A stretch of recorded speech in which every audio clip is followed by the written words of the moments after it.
ကွန်ပျူတာပေါ်မှာဖိုင်တွေကို copy နဲ့ paste လုပ်နည်းကိုပြောပြပေးမှာဖြစ်ပါတယ်။ဟုတ်ကဲ့မင်္ဂလာပါ။ဒီနေ့တော့ကွန်ပျူတာမှာဖိုင် copy နဲ့ paste လုပ်နည်းကိုအလွယ်ဆုံးပုံစံနဲ့ပြပေးသွားမှာဖြစ်ပါတယ်။ကွန်ပျူတာအခုမှစသုံးမဲ့သူတွေလည်းဖြည်းဖြည်းချင်းလိုက်လုပ်လို့ရပါတယ်။ copy ဆိုတာဖိုင်တစ်ခုကိုမူရင်းမပြတ်ပဲနောက်ထပ်တစ်နေရာကိုကူးယူတာဖြစ်ပါတယ်။ဥပမာ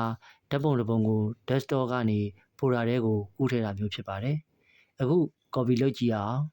အရင်ဆုံး copy လုပ်ချင်တဲ့ဖိုင်ပေါ်ကို mouse ကိုတင်ပါပြီးရင် mouse ကညာဘက်ခလုတ်ကိုတစ်ချက်နှိပ်ပါ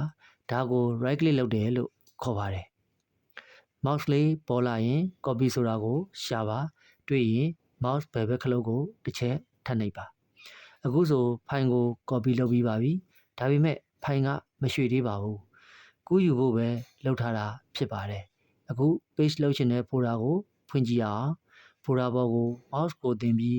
mouse ဘယ်ဘက်ခလုတ်ကိုနှစ်ချက်မြန်မြန်နှိပ်ပါဒါကို double click လုပ်တယ်လို့ခေါ်ပါတယ်အခု folder ပွင့်သွားပါပြီဒီနေရာထဲမှာဖိုင်ကိုထည့်သိမ်းလို့ရပါတယ် folder အလွတ်နေရာမှာ mouse ညာဘက်ခလုတ်ကိုတစ်ချက်နှိပ်ပါမီနူးပေါ်လာရင် paste ဆိုတာကို mouse ဘယ်ဘက်ခလုတ်နဲ့တစ်ချက်နှိပ်ပါအခုဆိုဖိုင်ကဒီ folder ထဲကိုကူးယူပြီးသားဖြစ်သွားပါပြီ